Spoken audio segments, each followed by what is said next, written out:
Thanks for tuning in and welcome to the Real Estate Roundtable podcast. You're joining me, Jeremiah Haroon. Me, Reece Stevens. Jaden Pinnock.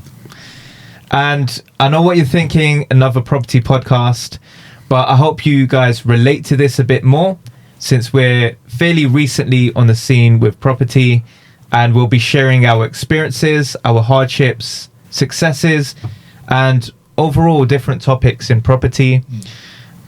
We just want to provide as much value to you and talk about topics that you may be wondering about or want some more information on. So let's get straight into it. Cool. So the main thing about this, sort of even the idea about this podcast that stood out to me is the fact that all three of us are in different areas in property. I think that's where I think people are really going to take a lot of going through it.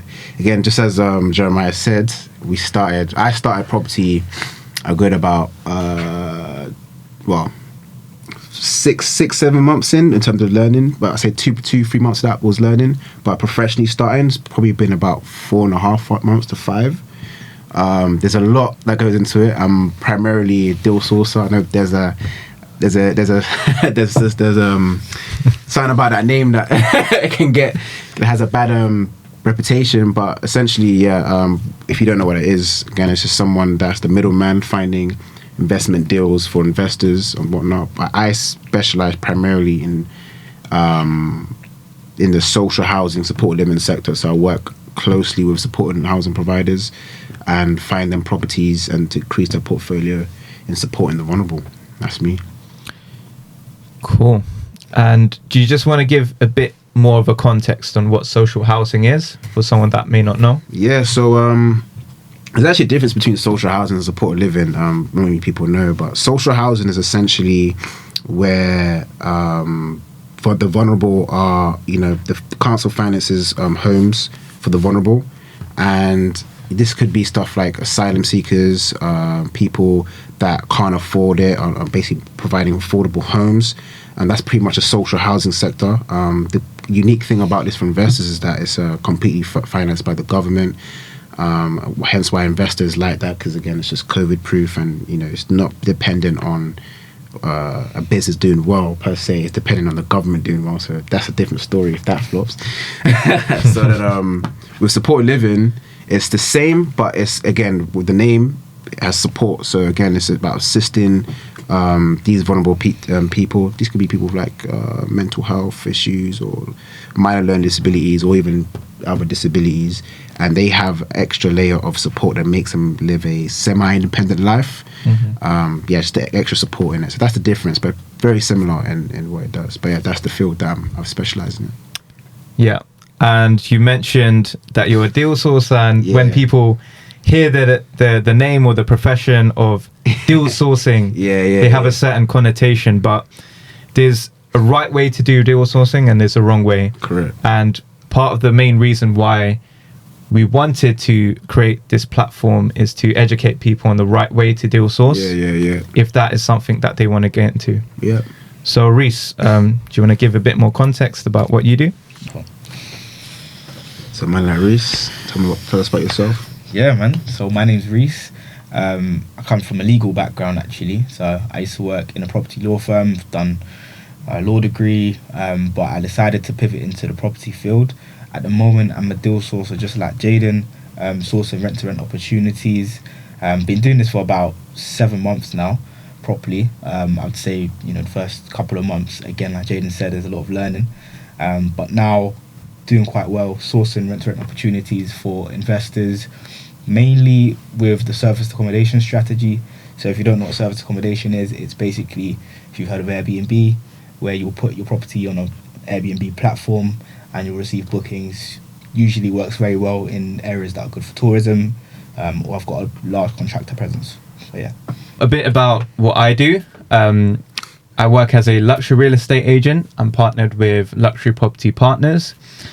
And essentially, we list and sell luxury homes. By luxury, that means anything around $1 million plus. And our strategy is very proactive. So if you hear about estate agents, again, you have negative connotations, much like deal sources. But we're trying to reshape the industry at Luxury Property Partners. So we're more proactive with our approach.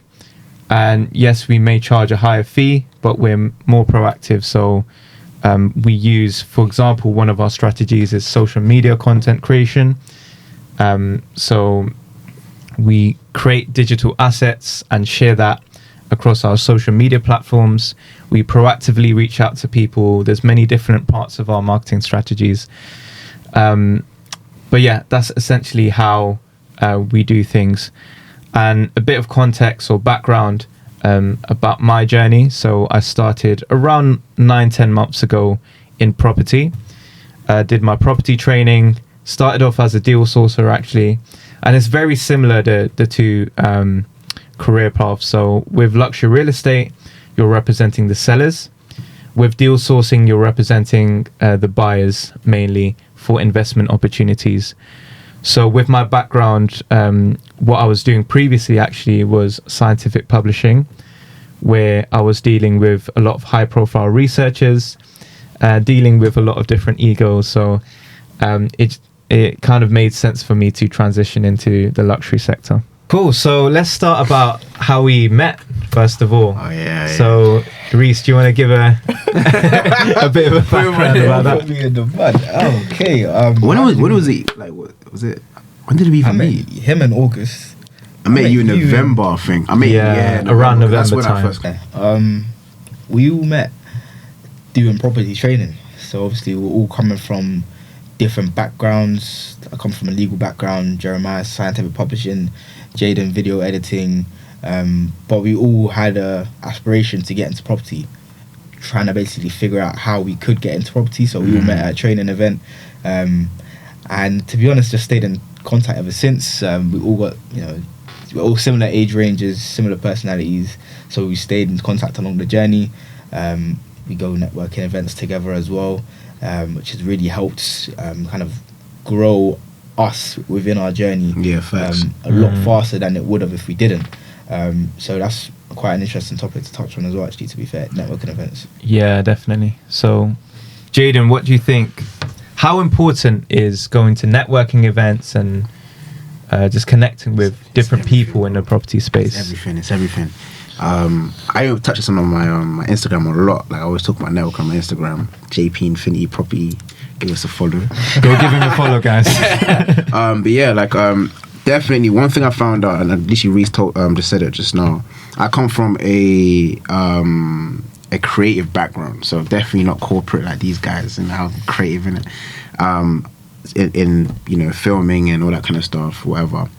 And the center of that was networking, who you know. Like, and I immediately knew, being self-employed, that the only way you can go from A to B is by who you know and having certain connections or be in certain rooms.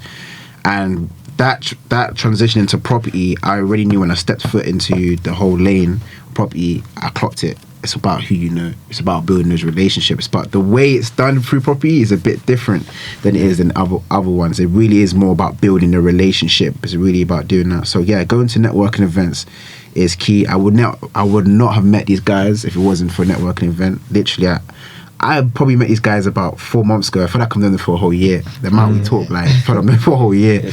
And like, now we're doing a podcast together. Now we're breaking bread, doing business with one each other, helping each other in certain different ways. So you just don't know who you meet down the line. And definitely it just progresses your journey into property for sure.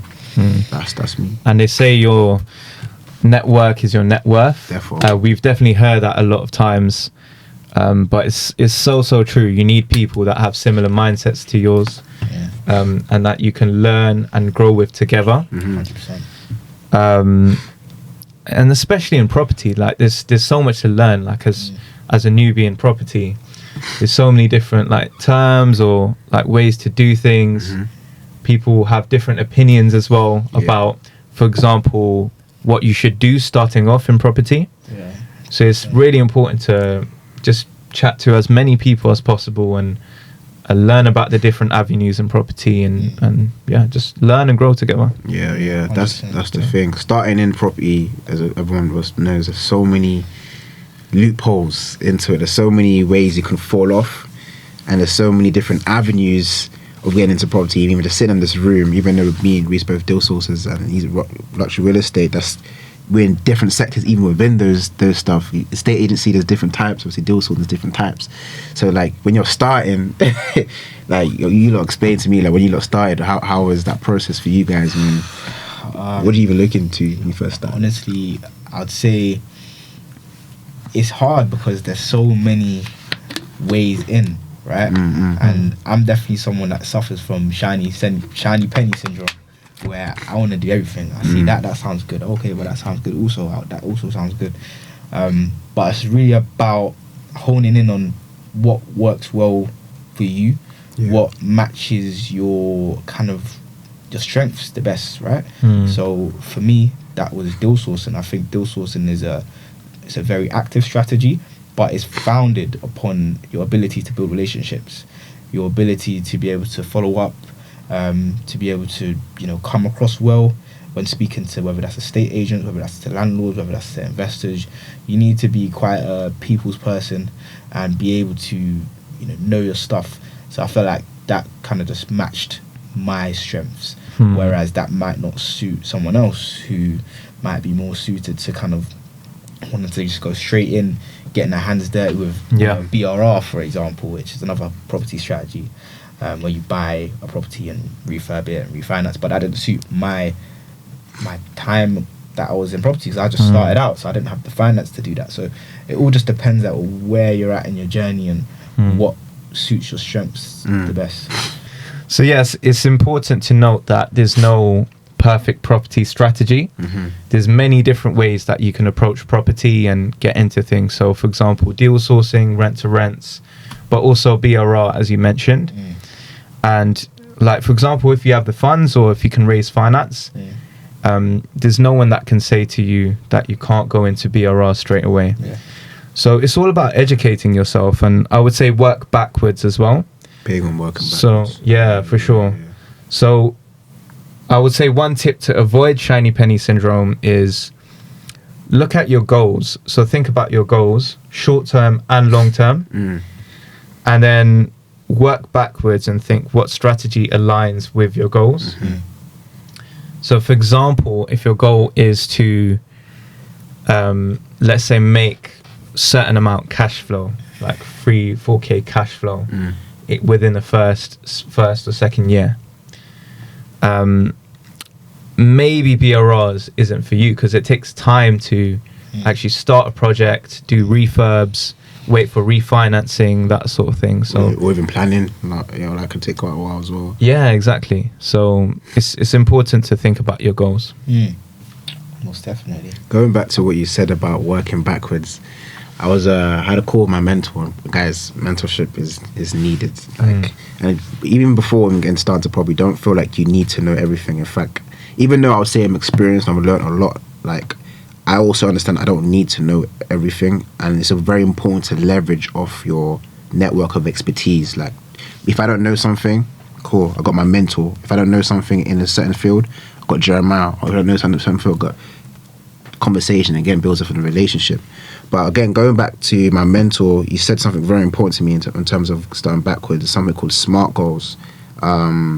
And he said, don't be doing 5-year, 10-year goals. Like, those don't exist. You get comfortable. Do you know what I mean? It's very good to have goals that are like that makes you act like tomorrow, like, or even today. So the minimum amount of goal I do is like 1 year, and you split the year into 4 quarters. So you have a 1 year goal. You split you're working backwards. You split it into 4 different quarters. There's quarters, 4 quarters in a year, and then from quarters you do it to just a month. And then from month, you do it to each week. And then you do it to each day. And you're just breaking down the goals. You see what the end goal is, and you realize, okay, is this then you can measure, is this realistic? Or is this in line with my goals? Can I do this within a week? Can I do this in a month to reach my month goals? Would it fit into my quarter goals? And that, for me, was the game changer, because I used to just plan forward, like, this month I have to do this. And little check boxes and stuff like that. But I was kind of like in the ether. Like, I was just working, but I didn't feel like I had a structure, that's framework. So, but now implementing that completely changed, and it's allowed me to realize what my strategy is in the long term as well. Yeah, I think it's, as you say, it's very important to break it down into quarterly goals and then subdivide that into like monthly goals, weekly goals. I think sometimes if you have a to-do list in a day, there's too many tasks to do in one day. Like you're never going to get everything done. So thinking about the whole week, like by the end of this week, I need to get this done. I think that helps you keep yourself accountable and also take action. So as much as, learning is important, I think a big part of property, whatever strategy you go into, is taking action, because like you said, you're not going to know everything straight away. Yeah, for sure. Big time. I've got something for you guys. So this is going to be a funny one. So can you just let us know about your early issues, any things while starting into property, whilst you even just when you just found the lane that you're going down to. You're being an estate agent or a luxury estate agent, you have to add the luxury in that. You have to add that in. Yeah, luxury estate agent, and obviously Reese being a sourcer. Let us know like what are the things you're facing in your areas. Well, for me, starting out, I was very much just like a lone wolf. Honestly, that's kind of where my struggles came from. But at the same time, it was a blessing. So I was just kind of just going at it by myself all day, every day, just trying to figure it out, basically, trying to learn how to speak to landlords effectively, speak to agents effectively, all by myself, wasn't speaking to anybody within my network, just going for it. And I learned a lot by doing that because I had high output. So relates back to what you're talking about with taking action. I had a high output, so I kind of just learned naturally over time. But if I had collaborated, spoke to other people, asked for help, I'd have learned a lot sooner. Also, obviously, in deal sourcing, finding the deals is just one part, and then you also need to find the clients. So whilst I was doing Mr. Lone Wolf by myself in my room, I didn't have any clients, right? But I had got really good at finding deals. So then when I started to make some tangible progress was when I started collaborating with people who did have the clients, and just basically co-sourced, which is when you basically find someone who has the client that wants your deal, and you basically both make money that way. So that's when I started to really see some progress. But for a long time, I was stagnant just because I wasn't speaking to anyone, I wasn't collaborating at all. Yeah. And I think collaboration is super, super important. So when I started off in luxury real estate, I think practically it's been about around 2 months now, which I've since I've like properly started my day to day. But yeah, you quickly learn that you need to be comfortable being uncomfortable. So that's one of the problems, or I wouldn't say problems. One of the challenges I've faced is to, like, when you get thrown in the deep end, you do feel uncomfortable, but that's where you learn the most as well. Facts. So a big part of what we do is prospecting, door knocking, and I've done like phone sales as well. Obviously, deal sourcing, a lot of that is prospecting on the phone. But actually doing that in person as well, and getting rejected physically in person is different. I can imagine. It really humbles you, but but you learn from it. So you it's learn like, from rather it. than cold calling, it's cold like knocking. So you just Knocking, walk yeah. up to a door and bat, and I mean, it's not completely cold because they're still on the market. Okay. Yeah. And they've been on the market for a while. So ideally, they should be open to hearing about new strategies from different agents. Okay. But yeah, it is a process. When you become uncomfortable day after day, you do learn and you grow. And coming back to your point with collaboration, I think collaboration is super important. So it really helps to learn from people that have gone through the process before, that are more experienced, and even going out with them, going out prospecting with them, seeing how they do things, observing, and then also putting that into practice. Yeah. 100%. So how about yourself, Jaden? Boy, so when I started, again, similar to Reese as well, I want to say I wouldn't say I was a lone wolf. Like I did know already that it was great to collaborate with people, but for me, it was definitely like I didn't know what to source in the beginning, because I think I tried to do BRR sourcing first. I had a really good deal for that, but I realized with BRR sourcing, again, it takes a certain different type of clientele, and there's a certain different type of skill you need to learn into doing the numbers. Like the numbers, of course, in every single strategy you do, the due diligence is important, but there is extra due diligence with BRR because there's so much finances, and if even little things are wrong, builders quotes or certain things are off, it can completely ruin the deal, and the client will be making the money back. So to dive deep into that was interesting. I learned a lot from it, but I realized, wow, this is not sustainable for me. Like to find these type of deals and do the numbers without a team anyway. That does doing it by myself. It does take longer. So I realized that rent-to-rent deals are much more faster. Such as like the rent HMO, service accommodation, or now rent to support living or social housing. And I was just trying to figure out. I tried rent to SA, and bro, the rejection got to me. I'm gonna be real, like the rejection got to me. Like, listen, in property you gotta have a thick skin, because everyone said it. Like again, the biggest thing when I first went to the course that we all went to, it was like, yeah, man, like you do it. You find a deal, get an investor, and they were doing it on the call, and they were like, oh, this is easy. Like 3K, 5K, you can be making 6K, 8K, 10K a month, bish, bash, bosh. And yeah, the potential is there, but the groundwork is real. Like the groundwork is real. So definitely for me, is definitely tighten up my script. I found out very hard to approaching landlords to convince them of the strategy. I find that very hard. I reached out to Reese a couple of times. Like, brother, what's the script, bro? I saw him getting like a couple of deals. I was like, yo, Reese, bro, you gotta tell me your script. And then I realized that you actually just have to go through the hurdles yourself, and then you find your script that works for you. And then once I did that, and I realized, okay, little things I did. I used to just turn up to a landlord's yard and just be like, I won't even tell them that I'm doing rent to rent. I'll just be there and just be like, yeah. And they'll be like, so is this for yourself? And I'll just be like, well, you start stuttering, do you know what I mean? But would you recommend that now? Because I did that at the start as well, to be honest. Like, at the start, you have to figure things out yourself, like you said. So I was literally pulling up. I did like 2 or 3 viewings. Didn't discuss anything to do with rent to rent prior to getting there, because a lot of the time they're just going to give you that stonewall no. I just wanted to get my foot in the door. And obviously that's a very uncomfortable position to be in, right? Because they have no idea what you're there for. You're about to drop the bomb, and it's all a bit awkward. But it's a bit awkward. Like, obviously now in hindsight, would you say that that's the best way to go about securing rent to rent deals, or what do you do now? You still do the same thing? I barely do that now. Reason being is because I value time a lot more. So going down, driving to wherever I need to go to, just for a no, to get back in the car, driving back.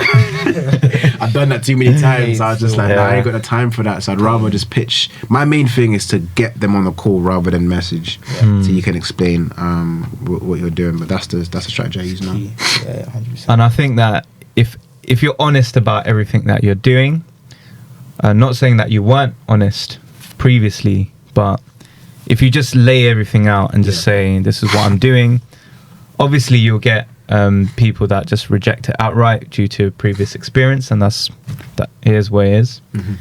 But then also it shows a lot about your character and who you are and how you do business as well. So I definitely think it's best to just lay out your intentions. And obviously there's certain scripts that you can use, certain dialogue that you can work on to better convey your point. But it's better to just lay it out on the table. Be transparent. And I just want to touch on what you were saying before about, obviously it's a challenge. We've all faced challenges starting off in property, and it hasn't been easy. But one thing that we were discussing in our team meeting this morning as well is having a strong why.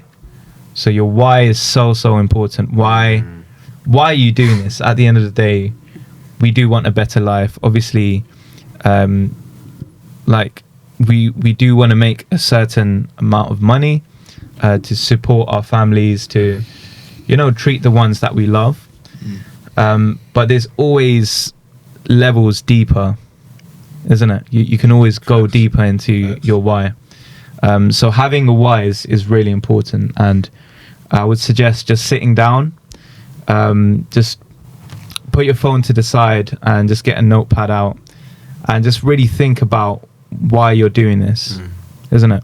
100%. Because it is tough. It's not for the faint-hearted.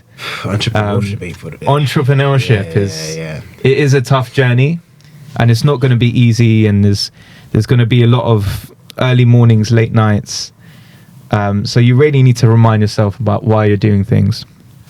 Yeah, for sure. 100%. So moving on, let's go back to networking actually. So any networking tips from you guys? Reese? In terms of networking tips, I was literally at networking event yesterday evening. I got there a bit late, and when I got there, it was just like 100 people already in conversations, which can obviously sometimes be intimidating, right? Yeah. But I'd say a tip that I can give to people for networking is get out of your own head. You know, these people are not, you know, they're not rude, they're not angry at you, they don't have any issues or qualms with you. So you just introduce yourself and just be friendly, be yourself. Anyone will give you the time of day. So you just need to go out there and speak to as many people as you can, because you don't know what conversation could be the conversation that might impart some wisdom on you that you wouldn't have been able to scale your business to without it, or, you know, someone that is now going to be a part of your business. You just don't know who you're going to meet. So I would say just speak to everybody and don't overthink it, honestly. Yeah. I would say I've never regretted going to a networking event. Okay, maybe one or two times. But there's been a couple times for me. There's been a couple times, a couple. But most, definitely. Yeah, but overall, it's always just good to go out there, meet people in the property space, or meet like-minded people, and just have a conversation. I would say don't sweat it. Yeah, 100%. It's just a conversation. For sure. Just learning about someone else, what they're doing, asking questions, and providing value as well. I think it's really important. What would you say about providing value, Jaden? Definitely. It's very important to provide value in any exchange, really. That's how the world goes around. And money is just basically it's a receipt that you provided value to someone, essentially. But sometimes you can get so caught up into finding providing value that you can, that you can kind of overcompensate. Do you know what I'm saying? I've done this in the past, especially when I was starting, and I realized in the room it's kind of daunting because you don't have nothing to your name, and then there's so many people doing certain things, and then you just kind of feel like you have to talk your way up to be on a certain level. I had that experience very, very, very early, and I realized, you know, at the end of the day, be authentic. Make sure you be authentic with people you're speaking about. Authenticity goes a long way. If you are beginning, just say you're beginning.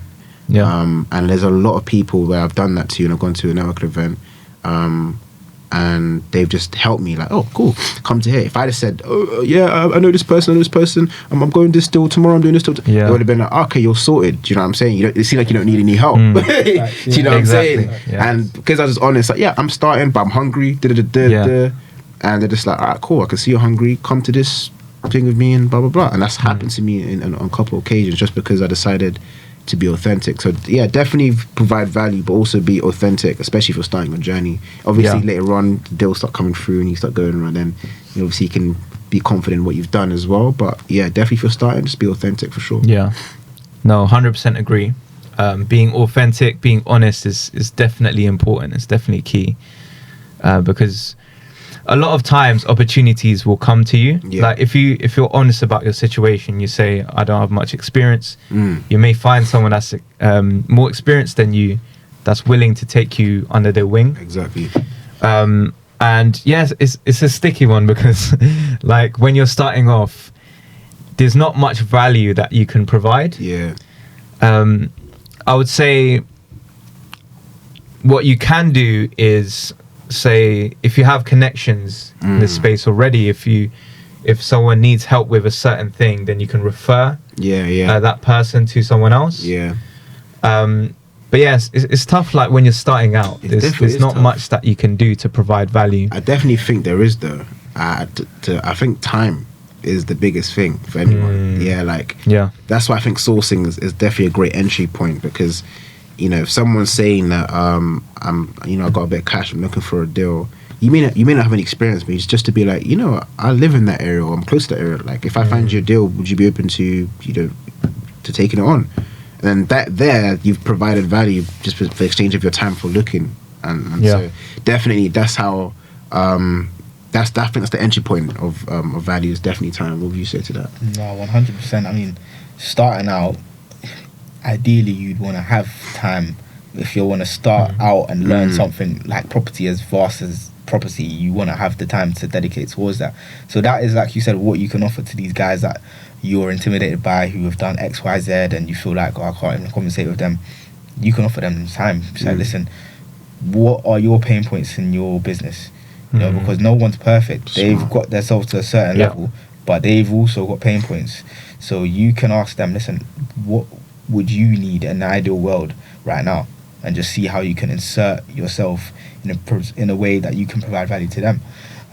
That's what I'd say is the most important thing when you're starting out, and just be open to doing things for free as well. Like, at the end of the day, you're probably going to get so much more out of that than any like money exchange. So be authentic and just be willing to do what needs to be done. Facts. Yeah, 100%. And I was talking to a friend of mine who's also a business person. He's got a fairly successful marketing agency, and we were having a chat, and we were just talking about our strengths, but then also our weaknesses and where we can learn from each other, because we're in different spaces. So there's definitely a value exchange that can take place, no matter where you are in life, how old you are, or what your experience is as well. 100%. And what we're doing now, so me with luxury real estate, you guys with deal sourcing, social housing, is very much a people business. So putting real estate aside, I would say what I do is, it's not to do with properties as much as it is to do with just connecting with people and building relationships with people.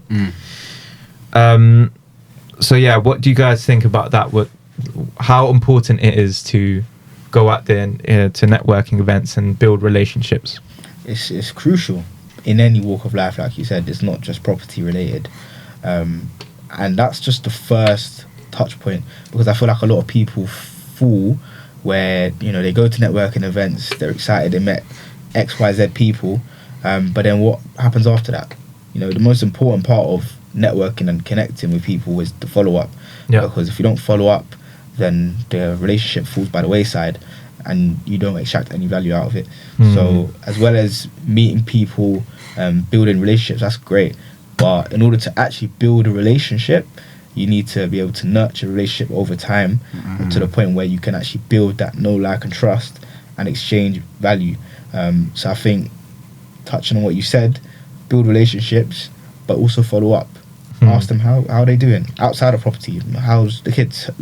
Remember things and be considerate and just be a genuine person, and you'll go far for sure. Facts. Literally all that was complete facts. Even I think the main point I would definitely relate to is, like, don't sell yourself. I'd never sell myself when I'm chatting to someone. The luxury real estate. But for sure.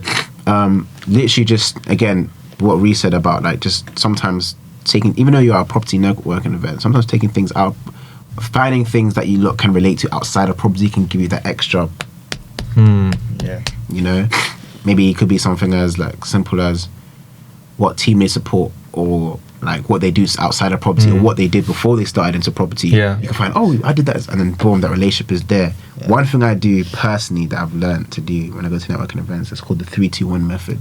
Personally, I'm a major introvert. People don't believe me, but I don't like to speak. We don't believe you. I'm a mad introvert. Like, I have to put on a mask, bro.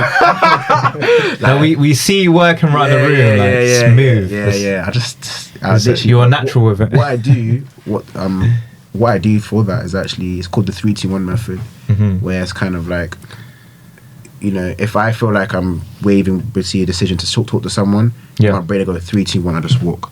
Every time I say one, I have to. It cuts the decision making into just like that. It's done. So, and my main thing as well when I go to networking events, usually what I used to do, I'll talk to people with similar ages, maybe with similar ethnic backgrounds. See, there's some of like relationship, like, oh yeah, we probably have some common ground to get to know each other.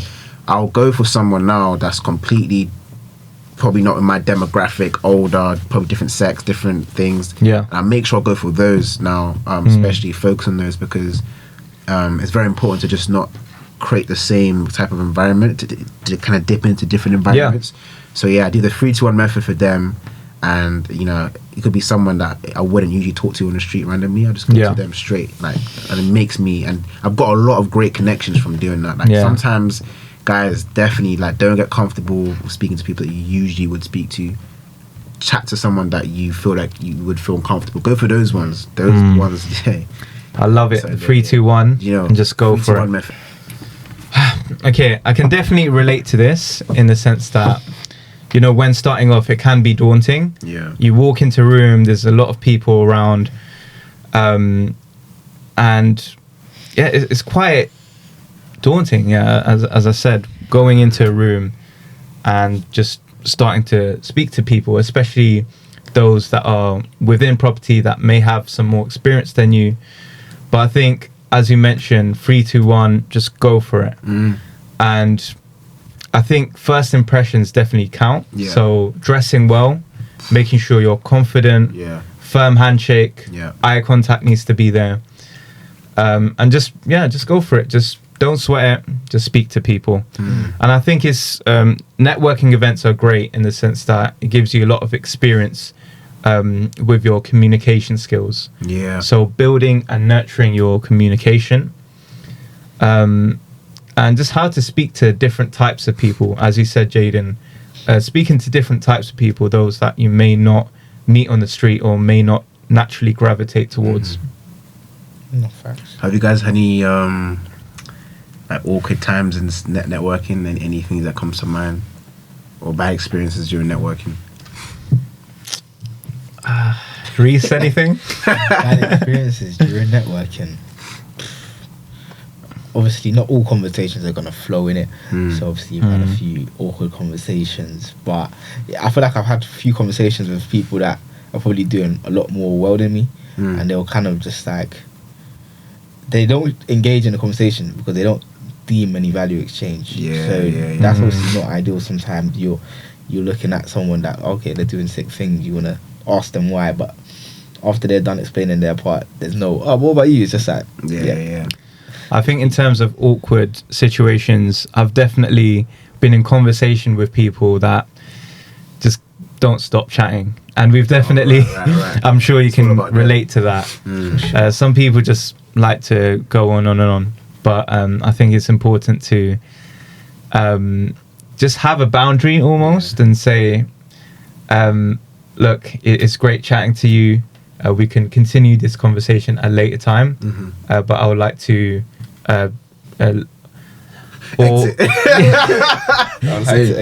or like definitely be kind of firm to not exit, or twisting it so that you can. Bro, I just say I need to go to the toilet innit, and I'm out.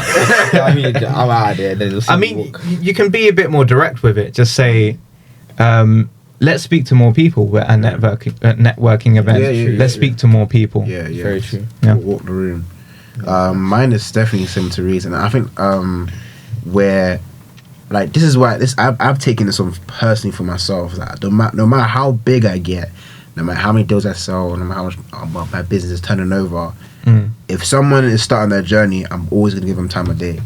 Because in my experiences, I've gone to people that, you know, where some people, it's understandable. I have people that, like, I'll go into a networking with like one thing in mind. Say if they're an investor, they may be thinking, I needed a deal source that has this particular deal.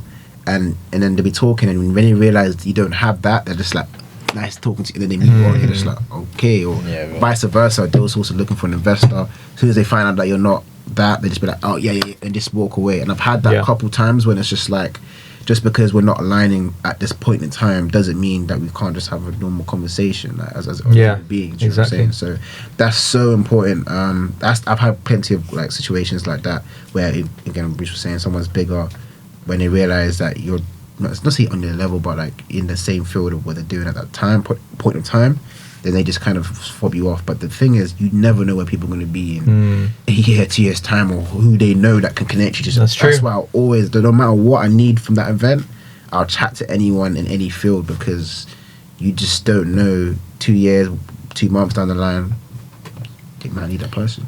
So what you're saying is just keep an open mind when you're going into networking events, and not just look for one type of person. Yeah.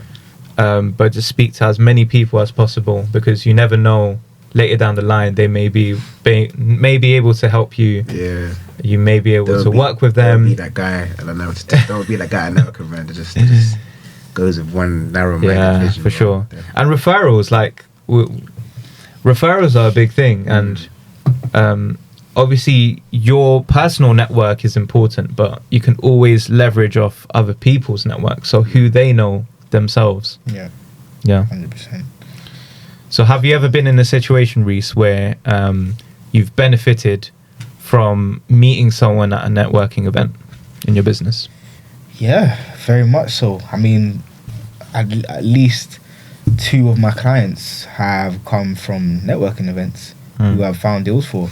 So I mean, that's just like the most fundamental part of my business. You know, I've got deals, but I need clients, and they've come from networking events, from building a relationship more so than explaining my services, because I don't go there pitching anyone or hard selling anyone. I just go there being myself. As part of a conversation, getting to know each other, you speak about what you do, and obviously when I've mentioned what I've done, you know, they've shown interest. Okay, tell me more about that. And then over time, built a relationship to the point where I've now found them a suitable investment opportunity that's now turning them a profit. So yeah, perfect. I've had a lot of good experience in networking. So in terms of like the flow of conversation, like how does it go? Do you just explain what you do, they explain what they do? Like how does the conversation flow? Are you asking questions? Yeah, I think it's important to ask questions and be a good listener as well. So you don't just ask questions to ask questions. You ask questions and then ask questions based on their answers, right? Yeah. That is the real show of a good listener. So with me, I just go into it, obviously touch on a bit about myself, but really I'm looking to really ask most of the questions. I'm looking to control the conversation, to try and hear where I can insert my value, if there is any value to insert. If not, I'm happy to just build a relationship based on just being cool people and see how it can manifest later down the line potentially. Yeah. So I think a big part of it is just showing genuine curiosity. Exactly. And asking the right questions. Yeah. Like, as you said, active listening. A lot of active listening is just asking questions. Yeah. Right. With a genuine like thing where you just want to know the person, get to know the person, even the background. You can learn so many different things from other people's experiences. Final question. How do you actually find networking events? I mean, bro, for me, the world is your oyster, the internet, and you just go on the internet, type in what you're looking for, property networking events. I think probably the better ones I've gone to, though, have been through word of mouth. It's always better when you can speak to someone who's actually been there, knows what you're looking for, and can tell you, yeah, listen, go to that place if you want that. So I think for me, mostly word of mouth, but also just on the internet.